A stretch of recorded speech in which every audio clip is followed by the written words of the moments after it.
में 15 बच्चों की हुई मौत, 4 अफसर सस्पेंड, एसआईटी जांच शुरू।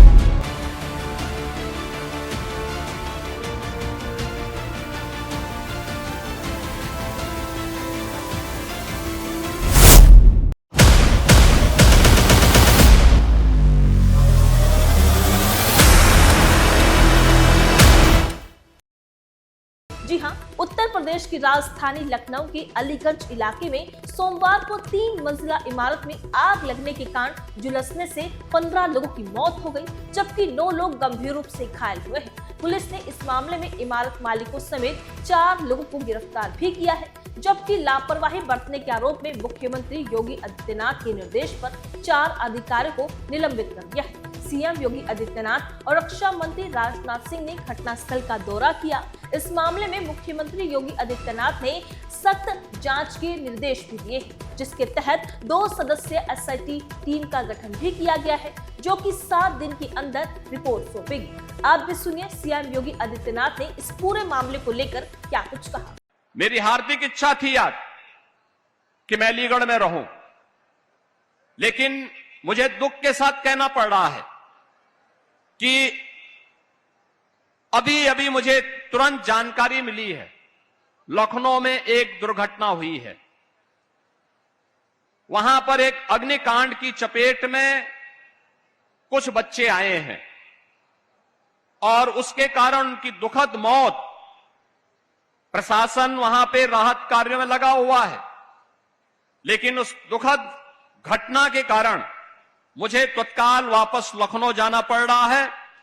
मैं उन सभी परिजनों के प्रति जिन्होंने अपने परिवार के उन नौजवानों को खोया है, उनके प्रति मैं अपनी संवेदना व्यक्त करता हूं। उन पूरे परिवारजनों के प्रति और इस पूरे मामले के लिए मैंने उत्तर प्रदेश के पुलिस महानिदेशक और अपर मुख्य सचिव गृह को भी कहा है कि वे स्वयं मौके पे जाकर के इसकी रिपोर्ट प्रस्तुत करें। मैं स्वयं भी वहां के लिए प्रस्थान कर रहा हूं, जिससे इस पूरे मामले की तह में हम जाकर के दोषियों को सजा भी दे सकें और उन पीड़ित परिवारों के प्रति अपनी संवेदना भी व्यक्त कर सकें। मैं इस विश्वास के साथ अलीगढ़ के दौरे के लिए अलग से कार्यक्रम बनाऊंगा।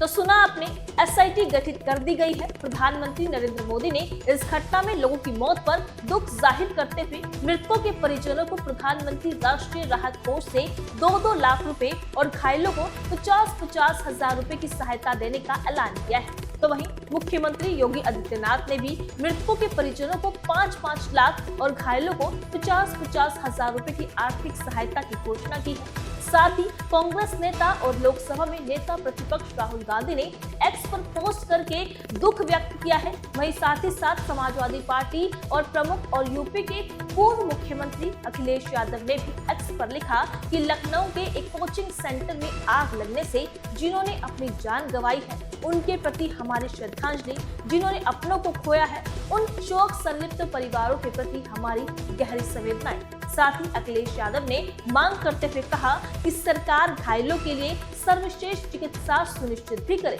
इस बीच बड़ी लापरवाही भी बरतने की बात सामने आ रही है। जी हां, रिपोर्ट के मुताबिक सोमवार को आग हादसे की शिकार हुई 3 मंजिला इमारत को साल 2016 में ध्वस्त किया जाना था।